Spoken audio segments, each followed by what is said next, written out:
ওই জায়গাটা খুবই ফাঁকা জায়গা, একটা নির্জন জায়গা। সেখান দিয়ে গিয়ে গিয়ে একটা ভাঙাচোরা মতন বাড়ি, সেই বাড়িটাতে মেয়েটি ছেলেটিকে নিয়ে আসে, মানে ওই দাদাকে নিয়ে যায়। তো দাদার তো একদম ভালো লাগছিল না সেদিনকে, কিন্তু কোথাও গিয়ে ও ওই যে বললাম ইগনোর করতে পারছে না, কোথাও গিয়ে মেয়েটি যা বলছে দাদা তাই করছে। তো দাদা গেছে মেয়েটার বাড়িতে। এবার যখনই সে বাড়ির ভিতরে ঢুকলো, মানে দেখবেন সমস্ত বাড়িতেই বা যে কোনো একটা জায়গার কিন্তু একটা ভাইবস তৈরি হয়। কখনো পজিটিভ ফিলিংস আসবে ওই ভাইবস থেকে, কখনো নেগেটিভ ফিলিংস আসবে, বা একটা অরা থাকে প্রতিটা বাড়ি হোক বা যে কোনো জায়গার একটা অরা। সেই অরাটা ভালো হোক খারাপ হোক কিন্তু থাকে। তো ওই যে বললাম একটু ভাঙাচোরা একটা বাড়ি, ওই যে দাদা ঢুকলো সেই বাড়িতে, বাড়িটা কিন্তু দাদার একদম ভালো লাগেনি। অদ্ভুত একটা নিস্তব্ধতা বাড়িটার ভেতরে যে ঢুকেছে, মানে একটা বাড়ি যেটা কিনা একটু গুছিয়ে সাজিয়ে মানুষ রাখে, একটা আননোন পার্সনকে প্রথমবারের জন্য যদি বাড়িতে নিয়ে আসা হয়, আমরা কিন্তু কম বেশি যার যতটুকু ক্ষমতা থাকে বা আমাদের যতটুকু সাধ্য থাকে, আমরা কিন্তু বাড়িটাকে মোটামুটি সাজিয়ে গুছিয়ে একটা অন্তত প্রেজেন্টেবল লুকে দিয়ে থাকি, তাই না? সেটা আমরা মধ্যবিত্তরাও করি, যাদের হয়তো অনেক টাকা আছে তারা আরো ভালোভাবে করে। কিন্তু ওই মেয়েটির বাড়িতে যেন কোনো কিছুই ঠিক গুছানো না। বাড়িটাতে ঢুকেছে একটা ছোট হল মতো, হলটাও কিরকম অগোছালো, একটা ভাঙা মতন সোফা, একদিকে চেয়ার টেবিল পড়ে রয়েছে, মানে চেয়ার টেবিলটাও যে খুব প্রপার গুছানো তা না, দেওয়ালের কালার কোথাও গিয়ে উঠে গেছে, মানে অনেক দিন ধরে মেনটেন না করা হলে, অনেক দিন ধরে যত্ন না করা হলে বাড়িটা যেরকম থাকে ঠিক সেরকম একটা বাড়ি। তো দাদা আর কি বলবে, দাদা গিয়ে কোনো রকমে, ও আর একটা চৌকি মতন ছিল, সরি একটা ভাঙা মতো একটু সোফার মতন ছিল, আর একটা ছোট একটা চৌকি মতো ছিল, সেটাও একদম মানে খুব খারাপ। তো দাদা সেখানেই বসেছে, মেয়েটি ওকে বসতে দিয়েছে। আর বাড়িটার মধ্যে এটা যেন একটা অন্ধকার অন্ধকার ব্যাপার, আর একটা অদ্ভুত গন্ধ বেরোচ্ছিল। আর আরেকটা যেটা ছিল, এই যে দাদা যে, আচ্ছা দাদা তো ওখানে বসেছিল, আর মানে বাড়িটার মধ্যে না কোথাও গিয়ে ওনার মানে দাদার একটা প্রচন্ড মানে দুর্বল ফিল হচ্ছিল, ভালো ফিল হচ্ছিল না, কিরম একটা লাগছিল, একে তো একটা বাজে গন্ধ বেরোচ্ছিল। তো যাই হোক, এত কিছুর মধ্যে মানে দাদার কোথাও গিয়ে সেদিনকে মনে হচ্ছিল যে আমি কাজটা ভালো করছি না, কিন্তু দাদার যেন কিছু করার ক্ষমতা নেই। তো দাদা বসলো, আর ওই মেয়েটি কি করলো, বললো যে তুমি বসো, আমি মাকে ডেকে আনছি। তো ডাকার পরে মেয়েটির মা ফাইনালি এলো। আর মেয়েটির মা যখন এলো, তাকে দেখেই দাদার একটা কিরকম আনক্যানি ফিলিংস তৈরি হয়, একদম ভালো লাগছিল না, কিরম ভাবে যেন মেয়েটির মা যে এসছে তার কপালে ছিল একটা বড় কালো টিপ, একটা অদ্ভুত কালো রঙের শাড়ি পরা, আর মাথায় কাঁচা পাকা চুল, আর খুব যে পরিপাটি করে গুছিয়ে সেজে এসছে তাও কিন্তু না, মাথার চুল এলোথেলো এরকম, এইভাবেই ওর মা এসছে। তো এসে যখন ওর দিকে তাকিয়েছে, ওই তাকানোটাতেই যেন মনে হচ্ছে খুব একটা নেগেটিভিটি কিছু রয়েছে, দেখেই যেন ছেলেটার শরীরটা মানে ওই দাদার শরীরটা কিরম কেঁপে উঠলো।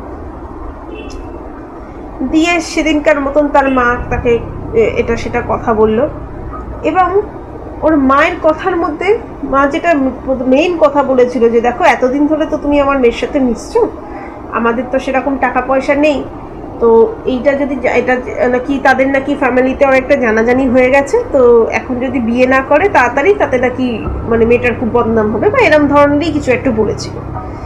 কোনো জায়গায় গিয়ে ওর মাও খুব বিয়ের জন্য ছেলেটিকে চাপ দিচ্ছিল।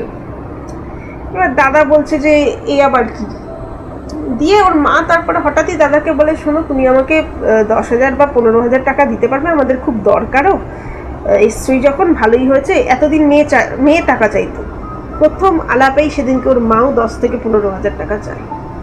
তো দাদা তখন কি বলবে, দাদা বলছে দেখুন এত টাকা তো আমি সঙ্গে আনিনি, আমার কাছে কিছু টাকা আছে, সেটাই আপনি আপাতত নিন।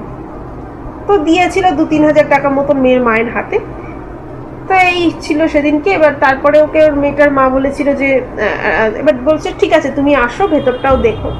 তো মেয়েটা ওকে ঘরে নিয়ে যায়, ঘরে মানে একটাই দুটো ঘর হয়তো ছিল, একটা ঘরে নিয়ে যায়, ঘরে যে নিয়ে যায় ঘরটাও খুব বিচ্ছিরি, খাট অগোছালো।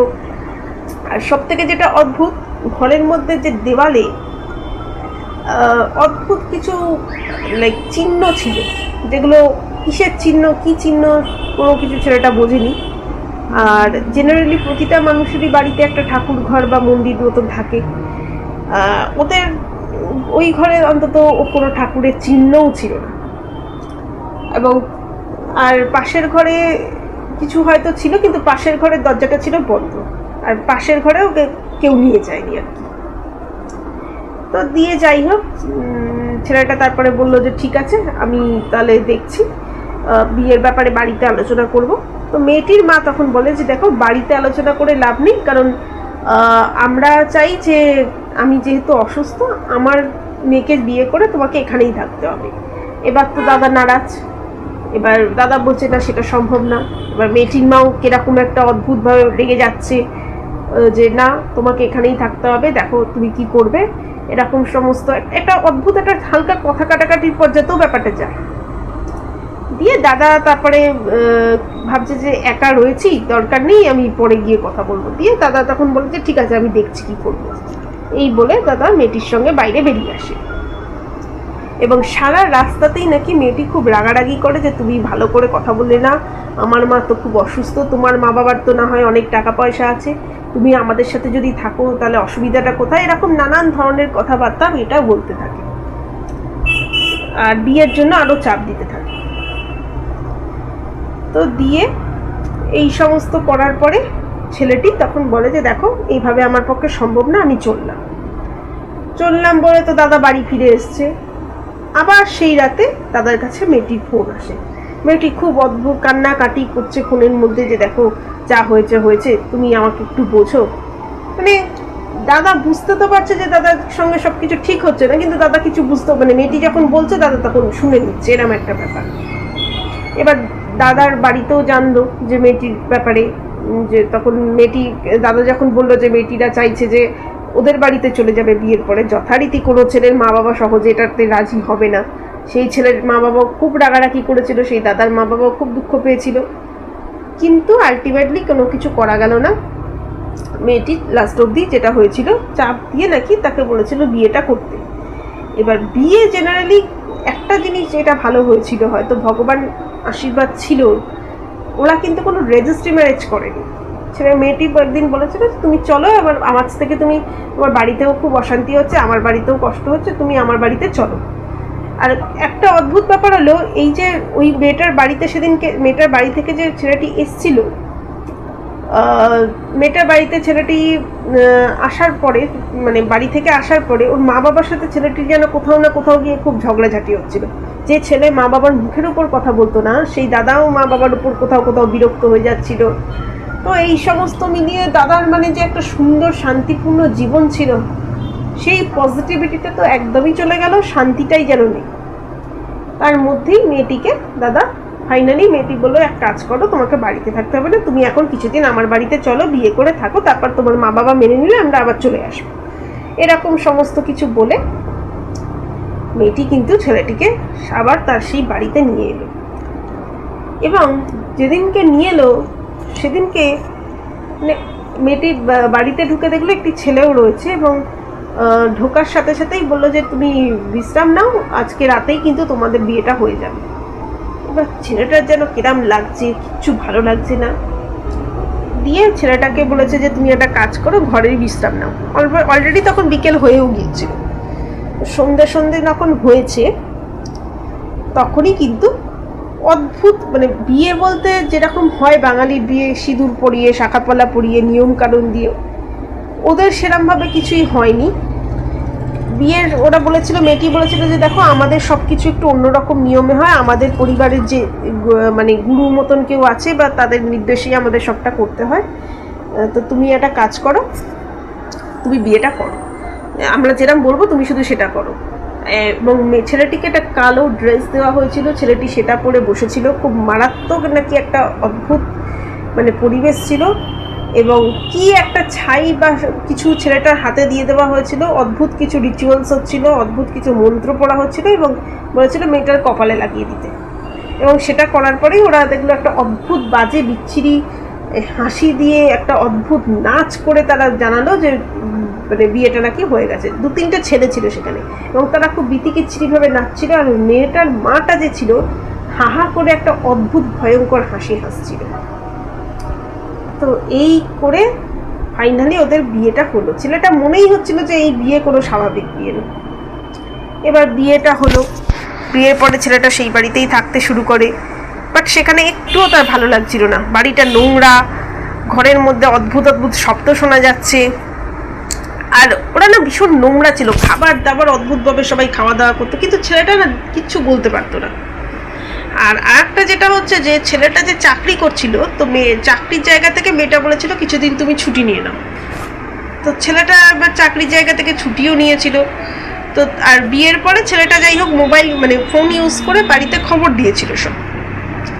এবার ছেলেটার না কিছু ভালো লাগতো না, মাঝে মধ্যে বাড়িতে থেকে অদ্ভুত শব্দ শোনা যেত। আর ওই যে বলেছিলাম একটা ঘর বন্ধ ছিল, সেই ঘরে কিন্তু ছেলেটা কোনোদিন যেতে পারতো না।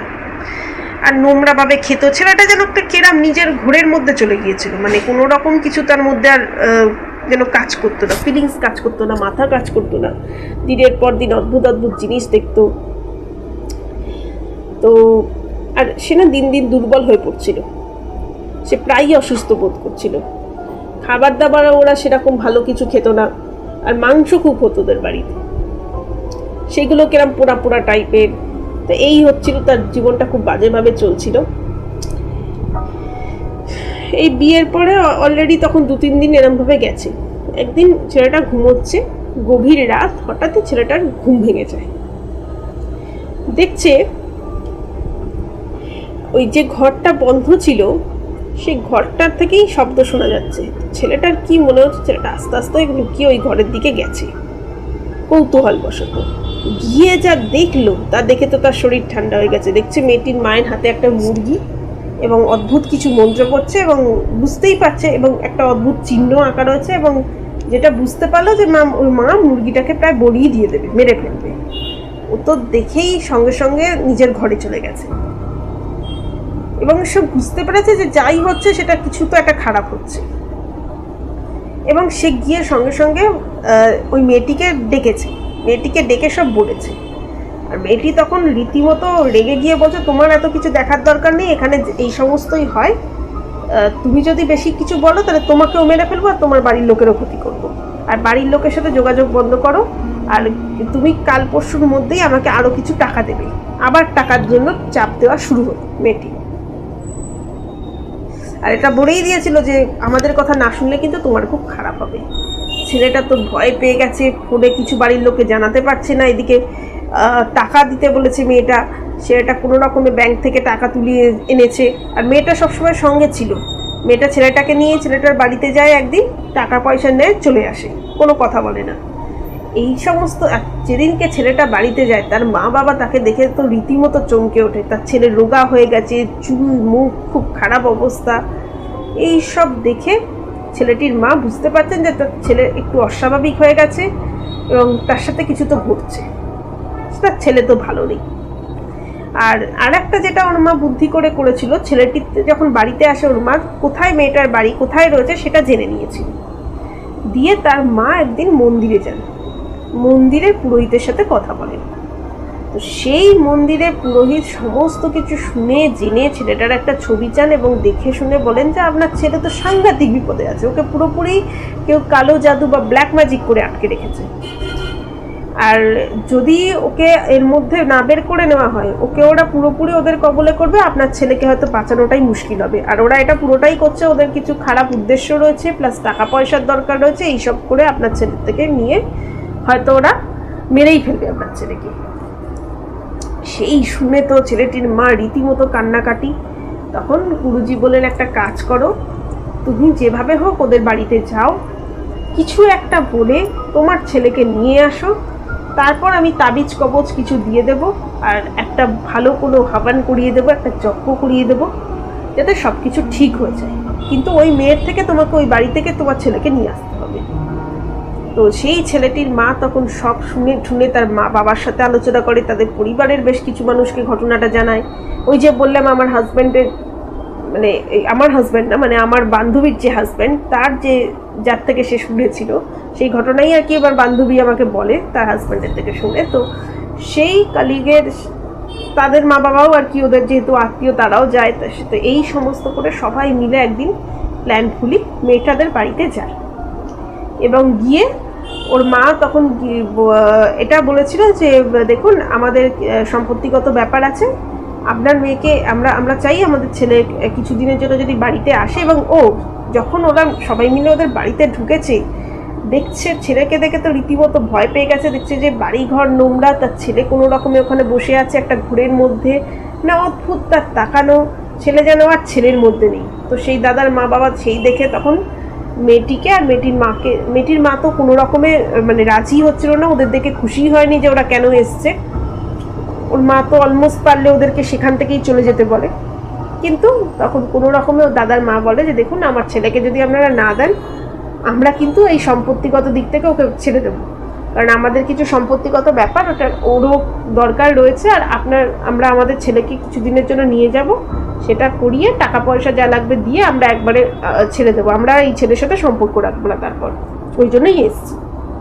এবার মেয়েটি আর মেয়েটির মা তো টাকা পয়সার কথায় ভীষণ লোভী ছিল, তো তারা তখন কি মনে করে আর ওই পুরোহিত মহাশয় কিছু ফুল কিছু জিনিস দিয়ে দিয়েছিল মেয়েটির মাকে, যে সাথে করে নিয়ে যাবেন, তাহলে ওদের আর কি যতটা ক্ষমতা থাকার থাকবে না।